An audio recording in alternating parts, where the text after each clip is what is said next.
إن الحمد لله نحمده ونستعينه ونستغفره ونتوب إليه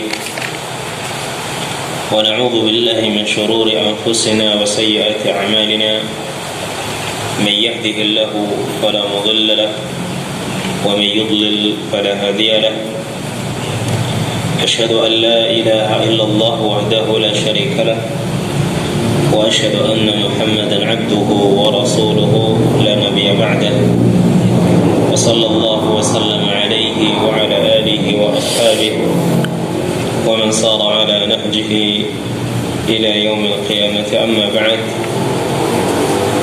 إخواني وأخواتي رحمني الله وإياكم dengan memohon taufik kepada Allah Subhanahu wa taala kita lanjutkan kembali pembahasan kita dari kitab Al-Mulakhas bi Syarh Kitab At-Tauhid. Dalam kesempatan malam hari ini kita masuk pada bab ma jaa fi kathratil half. Bab ma jaa fi kathratil half. Bab tentang apa-apa yang datang dalam masalah banyaknya bersumpah, yakni larangan, dalil-dalil yang menunjukkan larangan seseorang itu banyak bersumpah dengan sumpah yang tidak diperlukan. Al-Mu'allif rahimahullah membawakan bab ini di dalam kitab At-Tauhid untuk mengingatkan pada kita semua tentang suatu perkara yang mana meninggalkan perkara tersebut adalah termasuk dari kesempurnaan tauhid seseorang, yaitu banyak bersumpah dengan nama Allah. Seseorang yang meninggalkan banyak bersumpah dengan nama Allah, tidak bermudah-mudahan bersumpah dengan nama Allah dalam perkara-perkara yang tidak diperlukan sumpah di dalamnya, maka ini termasuk dari kesempurnaan tauhid seseorang. Karena Allah Azza wa Jalla adalah zat yang maha agung, nama-namanya juga agung, maka tidak selayaknya orang itu merendahkan nama-nama Allah Subhanahu wa taala dengan menggunakannya di dalam sumpahnya yang dia tidak membutuhkan untuk bersumpah dalam perkara tersebut. Yang disumpah di dalam perkara tersebut tidak ada maslahatnya. Maka meninggalkan sumpah pada perkara tersebut ini menunjukkan bahwasanya dia orang yang mengagungkan nama Allah Subhanahu wa taala, dan itu menunjukkan tentang kesempurnaan tauhidnya. Syekh Shalih Al-Fauzan hafizahullah taala wa matta'ahu bis-sihhati wal 'afiyah, beliau menyebutkan munasabatul hadzal bab li kitab at-tauhid, hubungan keterkaitan bab ini dengan kitab Tauhid. Beliau mengatakan anna min kamalit tauhid ihtiram ismillah, anna min kamalit tauhid ihtiram ismillah wa 'adam imtihanihi bi kathratil half, lianna dhalika yadullu 'ala istighfafi bihi wa 'adam ta'zimi lahu. Jadi bahwasanya termasuk daripada kesempurnaan tauhid seseorang adalah dengan memuliakan nama-nama Allah Subhanahu wa taala dan tidak merendahkannya dengan banyak menggunakannya dalam sumpah, dengan banyak bersumpah. Karena seseorang yang dia banyak bersumpah dengan nama Allah, terutama dalam perkara-perkara yang tidak ada maslahatnya dia bersumpah di dalamnya, atau bahkan sumpah yang bohong, maka ini termasuk dari bentuk perendahan terhadap nama Allah Subhanahu wa taala dan tidak mengagungkannya. Jadi kaum muslimin dan muslimat yang dirahmati oleh Allah Subhanahu wa taala, Allah Subhanahu wa taala adalah sesuatu yang sangat agung di dalam hati seorang yang bertauhid. Ya, dan karena keagungan Allah Subhanahu wa taala, dia tidak bermudah-mudahan dengan menyebut namanya di dalam bersumpah, ya, dalam perkara-perkara yang rendahan, dalam perkara-perkara yang sepele, dalam perkara-perkara yang kecil, dan juga perkara-perkara yang memang tidak ada maslahat dia itu bersumpah di dalamnya. Dan yang mendorongnya untuk melakukan hal tersebut, yakni untuk meninggalkan banyak bersumpah, ini karena ingin mengagungkan Allah Subhanahu wa ta'ala. Karena Allah untuknya adalah sesuatu yang sangat agung, sehingga dia tidak berani, tidak bermudah-mudahan yang menggunakan nama Allah Subhanahu wa ta'ala untuk sesuatu yang tidak ada maslahat di dalamnya, atau untuk sesuatu yang rendah. Nah, dan larangan banyak bersumpah ini kembali kepada apabila sumpahnya ini tidak ada hajatnya yang menuntut dia untuk bersumpah di dalamnya, atau tidak ada maslahat yang lebih kuat ya untuk bersumpah dengan nama Allah Subhanahu wa ta'ala. Jadi banyak bersumpah yang sifatnya tercela ini adalah ketika dia bersumpah dengan nama Allah Subhanahu wa ta'ala dalam perkara-perkara yang dia ini tidak ada maslahat yang lebih kuat, tidak ada maslahat yang menuntut dia untuk bersumpah dengan nama Allah, dan tidak pula ada hajat di dalamnya. Ya, tidak ada kebutuhan untuk bersumpah dengan nama Allah Subhanahu wa ta'ala. Ya, sumpah dalam bahasa Arab itu memiliki beberapa nama seperti al-half, al-yamin, al-qasam. Ya, ini arti sumpah dalam bahasa Arab. Baik. Jadi ada 3 perkara yang wajib kita perhatikan di dalam masalah bersumpah. Ya, para ulama menyebutkan ada 3 perkara yang wajib kita perhatikan di dalam masalah bersumpah. Yang pertama, hendaknya apabila seorang ingin bersumpah, dia bersumpah dengan nama Allah Subhanahu wa ta'ala.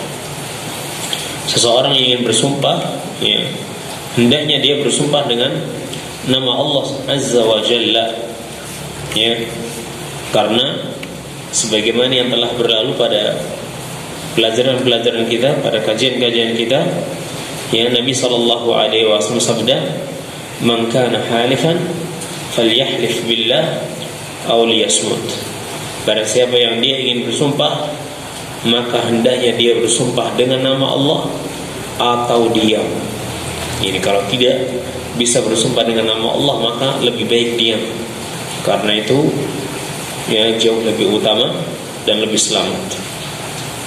Dan juga di dalam hadis yang lain Rasulullah sallallahu alaihi wasallam sabda, "Man halafa bi ghairillah faqad kafara aw asyrak." Barang siapa yang dia bersumpah dengan nama selain Allah, maka dia telah kufur atau dia telah berbuat syirik. Ya, dia telah kufur atau dia telah berbuat syirik kalau dia bersumpah dengan selain nama Allah Subhanahu wa ta'ala.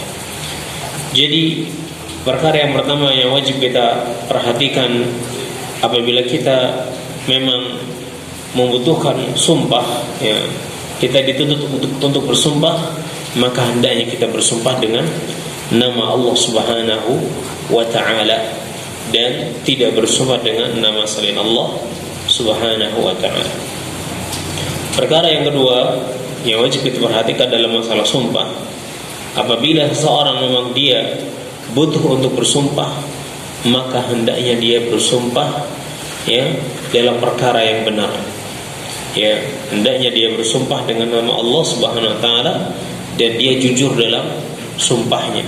Ya, dia jujur dalam sumpahnya. Karena bersumpah dengan nama Allah Subhanahu wa ta'ala ini adalah perkara yang agung, perkara yang besar. Ya, maka termasuk kemungkaran yang besar apabila seseorang itu menyebut nama Allah Subhanahu wa taala ya dalam perkara kebohongan, dia berbohong dan untuk menguatkan atau untuk menipu orang atas kebohongannya ini dia bersumpah dengan nama Allah Subhanahu wa taala, sehingga orang percaya bahwasanya dia itu jujur padahal dia berbohong. Maka ini adalah termasuk dosa besar, bersumpah dengan nama Allah Subhanahu wa taala tapi dia berbohong dalam sumpahnya. Nabi sallallahu alaihi wasallam sabda, "Man kana halifan billah falyasduq." Barang siapa yang dia bersumpah dengan nama Allah, maka hendaknya dia jujur dalam sumpahnya, yang tidak boleh berbohong. Dan Al-Imam Al-Bukhari rahimahullah, beliau juga meriwayatkan ya, menyebutkan bahasanya termasuk dosa-dosa besar adalah al-kabair wa al-isyraku billah wa uququl walidain wa qatlun nafs wal yaminul ghamus. Termasuk dosa-dosa besar adalah berbuat syirik kepada Allah, kemudian durhaka kepada kedua orang tua, kemudian membunuh jiwa tanpa hak, dan al-yaminul ghamus, ya, sumpah palsu, yakni sumpah yang bohong. Ya. Nah, maka seseorang yang dia ingin bersumpah, maka hendaknya dia bersumpah dengan nama Allah, dan hendaknya ketika dia bersumpah dengan nama Allah, dia harus jujur dalam sumpahnya. Kemudian perkara yang ketiga yang perlu kita perhatikan dalam masalah bersumpah, yakni agar kita tidak banyak bersumpah dengan nama Allah Subhanahu wa taala. Ya, agar kita tidak banyak bersumpah, ya, tidak menggunakan sumpahnya dengan bermudah-mudahan. Ya, dengan bermudah-mudahan. Nah, ya, dan ini yang menjadi pembahasan kita di malam hari ini, ya, tentang masalah banyaknya bersumpah dengan nama Allah Subhanahu wa taala. Nah, al-muallif rahimahullah membawakan beberapa dalil dalam masalah ini. Di antaranya adalah firman Allah Subhanahu wa taala di dalam surat Al-Maidah ayat 89. Allah berfirman, "Wahfadhu aymanakum." Ya, wahfadhu aymanakum. Ini ayatnya, "Dzalika kafaratu aymanikum idza halaftum wahfadhu aymanakum." Ya, apabila kalian bersumpah, maka hendaknya kalian jaga sumpah kalian. Ya, wahfadhu aymanakum, maka jagalah sumpah kalian baik-baik. Nah, al-muallif rahimahullah membawakan ayat ini di dalam bab majaa fi kafratul half, dan para ulama, ya, ada beberapa penafsiran para ulama tentang kalimat wahfadhu aymanakum. Ya, wahfadhu aymanakum, dan jagalah sumpah-sumpah kalian. Nah, Syekh Saleh Al-Fauzan hafizahullah ta'ala, beliau meringkaskan makna daripada yang disebutkan oleh para ulama, wahfadhu aymanakum, yakni la tahlifu, janganlah kalian bersumpah, yakni bermudah-mudahan dalam bersumpah. Ya, janganlah kalian bermudah-mudahan dalam sumpah. Jaga sumpah kalian, jangan menggunakannya ya untuk sesuatu yang tidak ada maslahatnya.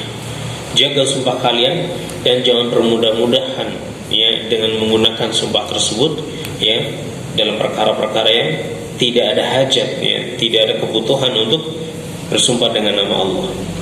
Ya, dan sebagian ulama mengatakan wahfadhu aymanakum, jagalah sumpah kalian, yakni la tatrukuha bighairi takfir. Jangan kalian tinggalkan sumpah tersebut tanpa membayar kafaratnya.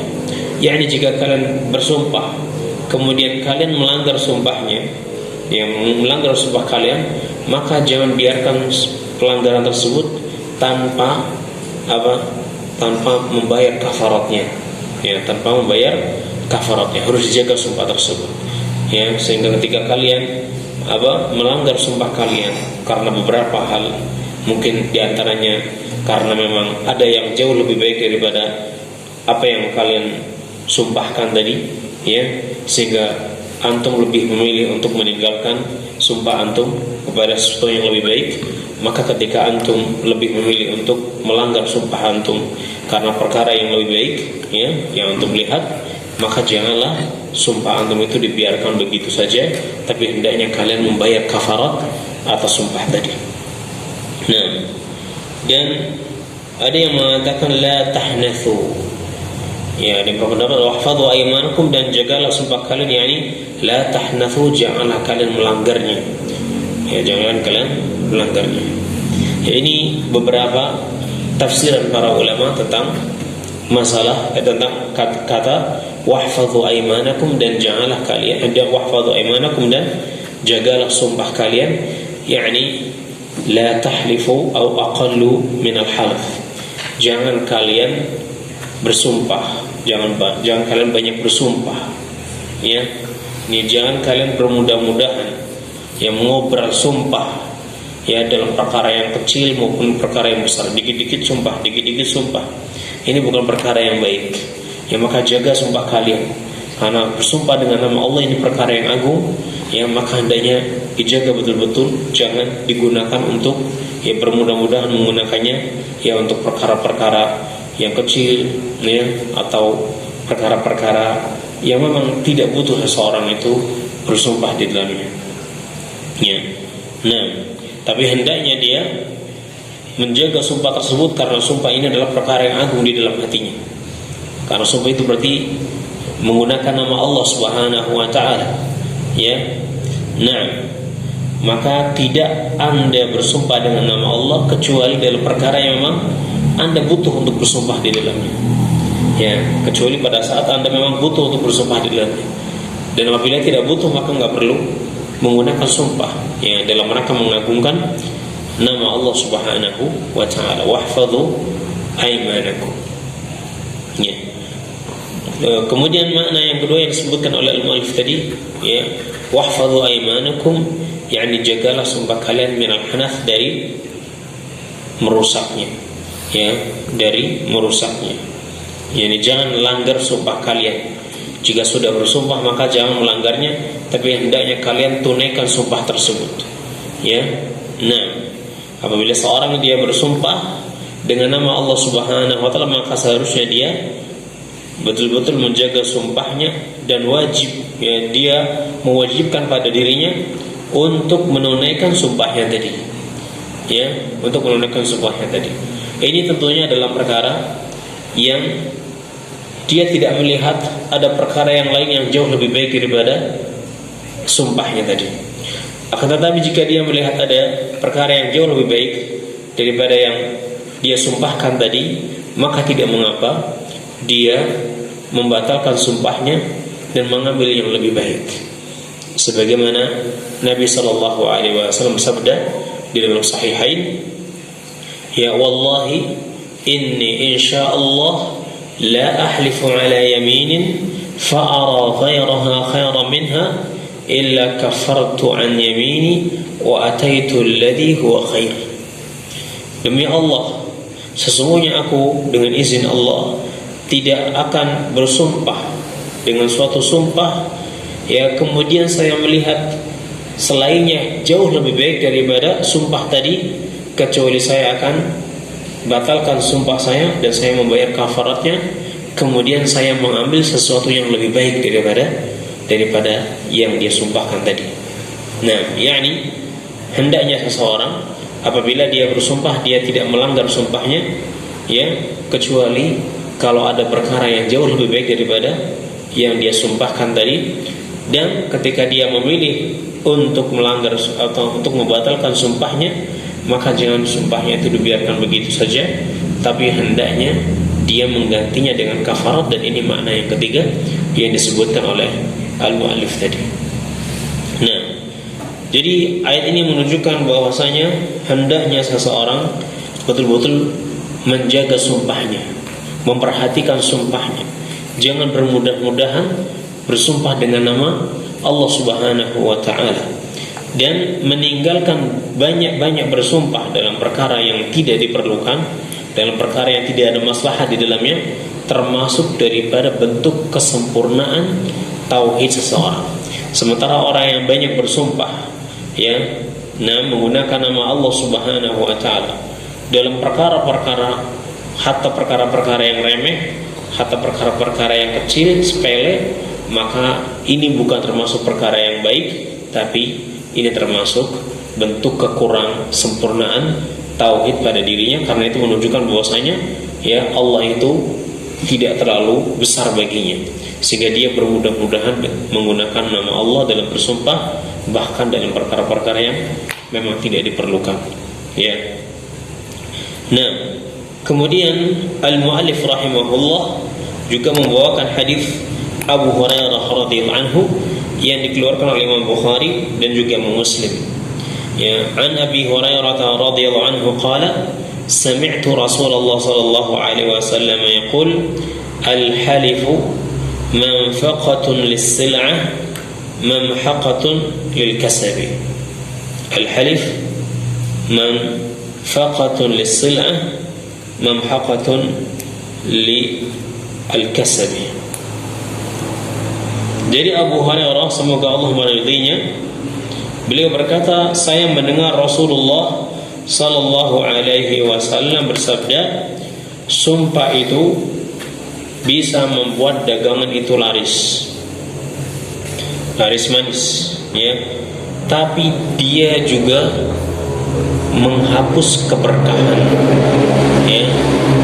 menghapus keberkahan hasilnya. Nah, hadis ini dikeluarkan oleh Bukhari di dalam sahihnya pada nomor hadis 2087 dan Imam Muslim pada nomor hadis 1606.